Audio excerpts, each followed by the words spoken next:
नमस्कार, स्वागत है आपका सबसे आगे सबसे पहले हरिद्वार द टाइम्स और हमारे डिजिटल प्लेटफॉर्म हरी टीवी पर। उत्तराखंड एक ऐसी देवभूमि जिसको विभिन्न विषयों के लिए जाना जाता है, लेकिन इसमें एक और चीज जुड़ती चली जा रही है, वो यहाँ पर होने वाले धरने प्रदर्शन। हम इस समय मौजूद हैं राजाजी टाइगर रिजर्व में, चीला, जो ऋषिकेश हरिद्वार रोड है। और आप देख सकते हैं कि जो मेरे पीछे तमाम जो वन्य कर्मचारी हैं वो यहाँ पर धरने पर बैठे हुए। लगातार 6 तारीख से यहाँ पर धरना चल रहा है और आप इनकी मांगे देख सकते हैं। अनिश्चितकालीन कार्य बहिष्कार, राजाजी टाइगर रिजर्व, चीला रेंज, समस्त पीड़ित कर्मचारी अपनी मांगों को लेकर हड़ताल पर। इनकी मांगे जो है वो पहले मैं आपको बता दूं कि पहले नंबर पर लिख रखा है जो ठेकेदारी प्रथा खत्म की जाए। मतलब ये चाहते हैं कि जो आजकल पूरे देश में एक ठेकेदारी प्रथा बन गई है।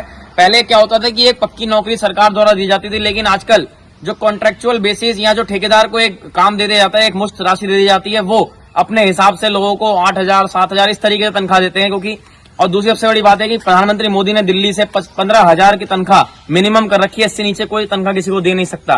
तो इस पर भी बात करेंगे। दूसरी आप मांग देख सकते हैं कि 7 माह का पूर्ण वेतन दिया जाए। मतलब इनको अभी तक 7 महीने का वेतन नहीं मिला है, उसकी मांग कर रहे हैं देने की। नीचे लिखा हुआ है ईपीएफ और ईएसआई की पूर्ण जांच की जाए। इनकी जांच की मांग भी है ईपीएफ और ईएसआई की। और उसके बाद जो इनकी चौथी मांग है, हमें उपनल व पीआरडी जैसी एजेंसी में समायोजन किया है। मतलब ये चाहते हैं कि आगे से जो भी हायरिंग हो, जो भी कर्मचारी लगाए जाएं, वो पीआरडी या उपनल के द्वारा लगाए जाएं। मतलब डायरेक्ट ऐसे ठेकेदार के द्वारा ना लगाए जाएं। और 5वीं ऐसी मांग है कि उपनल के भांति वेतन व भत्ते और जैसी सुविधाएं दी जाए। मतलब इनका यह भी कहना है कि जो सरकारी सुविधाएं होती हैं, भत्ता होता है, वो इनको दिया जाए। आज बात करेंगे इनसे, क्योंकि लगातार 6 तारीख से इनका धरना प्रदर्शन जारी है। शायद ही आप लोगों को इसके बारे में नहीं पता चला होगा कि ये शहर से हटकर एक तरफ जंगल में है। ये लोग दिन रात जो है जंगली जानवरों को आप लोगों को दिखाते हैं और अलग अलग तरह की जो सेवाएं हैं वो यहाँ पर देते हैं। आप देख लीजिए। पहले आइए सीधा बात कर लेते हैं इनसे। जी, क्या नाम है आपका? मेरा कृष्ण कुमार है सर। क्या कहना चाहते हैं? क्या आपकी मांगे तो हमने बताई दी, आज हरी टीवी आपके पास पहुंचा है। अपनी मांगे क्या रखना चाहते हैं सरकार से? सर, मांगे सबसे पहले ये है कि जो हमारा ठेकेदार है, ये ठेकेदारी प्रथा बंद कर दी जाए। जी जी। क्योंकि इन्हें 12-14 हजार रूपए सरकार पे कर रही है और ये हमें मात्र 8,000 रूपए दे रहे हैं जी। और ईपीएफ एसआई का पैसा हमारा कट रहा है, लेकिन ये हमारे खाते में नहीं डाल रहे हैं। और आगे हम ना तो हम अपने बच्चों को पढ़ा पा रहे हैं, ना उनकी फीस दे पा रहे, क्योंकि 7 महीने से हमें वेतन नहीं मिला। 8,000 में कुछ गुजारा भी नहीं होता। तो हमारी सरकार से हाथ डायरेक्ट मतलब आप लोगों को दिया जाए। कहीं ना कहीं जो आप लोगों के मेहनत का पैसा है, खून पसीने का पैसा है, वो कहीं ना कहीं बीच में गायब किया जा रहा है। जी सर, बिल्कुल जी। और क्या मांग करना चाहते हैं? जिस तरीके से उत्तराखंड में तमाम, चाहे भर्ती घोटाले की बात करें, उसमें धरने प्रदर्शन हुए, अंकिता हत्याकांड में हो, आप लोग भी धरने में बैठे हुए हैं, तो मतलब ऐसा क्या हो रहा है कि अचानक से उत्तराखंड में भूचाल सा आ गया? देखो सर, जहाँ पे घपलेबाजी होती है तो भूचाल तो आएगा ही आएगा। अब एक आदमी जो मेहनत कर रहा है, उसको उसकी मेहनत का वो नहीं मिल रहा। दूसरा आदमी, हमारे सर पे कोई अनजान व्यक्ति बैठा दिया जाता है, वो लाखों रुपए का गमन कर रहे हैं। और जो हम काम कर रहे हैं रात दिन 24 घंटे, हम अपने बच्चों को छोड़ के पड़े, हमें 8,000 भी नहीं दे रहे, वो भी टाइम पे। जी। कब से आप यहाँ पर सेवा दे रहे हैं? मैं सर 2014 से हूँ। ये मेरे को 9वां साल लग गया है। जी। तो तब से आप मतलब एक ठेकेदारी प्रथा पे ही काम कर रहे हैं? जी सर। तो कोई दीपावली या त्योहार पे कोई बोनस जैसे सरकार द्वारा कुछ मिलता है? कुछ नहीं मिलता सर, कुछ नहीं मिलता। और सरदर्दी बढ़ जाती है कि अब दिवाली का टाइम है, यहाँ पे शिकारी घुसेंगे, होली दिवाली में, और सरदर्दी बढ़ जाती है। छुट्टी भी कैंसिल हो जाती है। अगर छुट्टी भी कैंसिल हो जाती है तो परिवार से मिलना जुलना भी मतलब दूभर हो जाता है। बड़ा मुश्किल है सर। शाम को गंभीर आरोप लगाए गए कि जो एक बार प्रधानमंत्री ने कहा था, जो पूर्व प्रधानमंत्री थे, कि जो मैं सरकार से यहाँ से दिल्ली से 1 रुपए भेजता हूँ, जाते जाते वो कहीं राज्य पे, यहाँ जनता तक वो 1 पैसे या 5 पैसे रह जाता है। उसी की बात कहीं ना कहीं निकल के सामने आ रही है। आइए बात कर लेते हैं कुछ और कर्मचारियों से और जानते हैं विस्तृत से कि क्या मांगे इनकी और क्या कहना चाहते हैं। जी सर, पहले तो सबसे पहले आपका धन्यवाद, आप हमारे बीच में आए समय निकाल कर।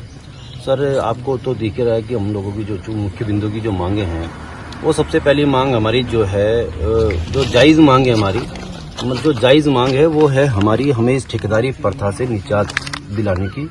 आपके माध्यम से हमारी सरकार हमारे विभाग तक पहुँचे। हम नहीं चाहते अब इस ठेकेदारी प्रथा में हम काम करें, क्योंकि इस ठेकेदारी प्रथा में ना तो कोई हमारा लाभ है और ना ही कोई हमें सुविधाएं हैं। जिस प्रकार से हम जंगलों के अंदर, इन संवेदनशील एरियो के अंदर काम कर रहे हैं, जंगली जानवरों के बीच रहते हैं, तो उस हिसाब से हमें नहीं लगता कि हमें ठेकेदारी प्रथा में रखना चाहिए विभाग को। और हम ये चाहते हैं कि विभाग हमारे बारे में सोचे। आज हम दिनांक 6 तारीख से धरने बैठे हैं, आज हमें 13वां दिन हो गया। विभाग को इस बारे में कोई चिंता नहीं है। जिस प्रकार से अब दीपावली का जो त्यौहार आ रहा है, उसमें इतनी संवेदनशील एरिया होते हैं जंगलात के कि वहाँ पे गश्तें बहुत जरूरत हैं, लेकिन आज उन्हें ये चिंता नहीं हो रही कि हमारी जंगलों को कौन संभालेगा। हम रीढ़ की हड्डी बन जाते हैं वन विभाग की, लेकिन आज हम सड़कों पर हैं। क्या किसी नेता से, किसी मंत्री से या किसी मुख्यमंत्री से कोई इस बारे में कोई बातचीत हुई आप लोगों सर की? हाँ, तो कोई मंत्री, वन मंत्री द्वारा कोई ऐसा कोई हमारी सूद दी गई, ना ही हमारे विभाग द्वारा कोई सूद दी जा रही है। मतलब भाई उन्हें लगा जा रहा है कि ये थक हार के अपना बैठ जाएंगे, ऐसा इस बार होने वाला नहीं है। आज हमें 13 दिन हो गए, हम चाहे 13 दिन और भी लग जाए, हम धरना स्थगित नहीं करेंगे जब तक हमारी मांगे पूरी नहीं होगी। दूसरी बात यह है कि हमारे जो पैसों को, जो ठेकेदारी प्रथा को ये लाके जो गबन कर रहे हैं ना पैसों का, ये सरकार या विभाग बंद करे। कोई ज्यादा बड़ी मांग हमारी नहीं, हम नहीं कह रहे कि हमें नियमितीकरण कर दो या समान वेतन दे दो या फिर तुम हमें विभाग में रख दो। हम तो ये कह रहे हैं ठेकेदारी प्रथा को खत्म करके डिपार्टमेंट अपने माध्यम से हमें पूरी तनख्वाह में क्यों नहीं दे रही, उस ठेकेदार को क्यों लाया जा रहा है? कमीशन खोरे का कोई मामला है बीच में? जी आपको मैं बता रहा हूँ आपको, जब विभाग हमें 13,000 के समथिंग तनख्वाह दे रही है और ठेकेदार हमें दे रहा है 8,200, और 8,200 उसके पैसे वो गबन ही तो हो रहे हैं। 0% 0.01% जो कमीशन का टेंडर होता है, ठेकेदारों का टेंडर हो रहा है, तो उसमें वो कहाँ से कमाएगा? वो हमारे तो खून चूस रहा है, हमारे पैसे का गबन कर रहा है। क्यों नहीं विभाग हमारे बारे में सोच लेता है कि इनको जो तनख्वाह है हम अपने माध्यम से दे दें? अरे हमसे बॉन्डिंग करा ले सरकार, ये हमसे बॉन्डिंग करा सकती है। अच्छा, पूर्व में भी ऐसे आपके प्रदर्शन धरने चले, उसका भी कोई वो नहीं आया नतीजा? ठेकेदारी प्रथा को पूर्व से ही हम लोग इसका विरोध करते चले आ रहे हैं कि इसको प्रथा को बंद कर देना चाहिए। डिपार्टमेंट को हमारे जो सही जो वो है, मतलब माध्यम है, मतलब उपनल के माध्यम से नहीं किया जाए या किसी भी संस्था से किया जाए। मतलब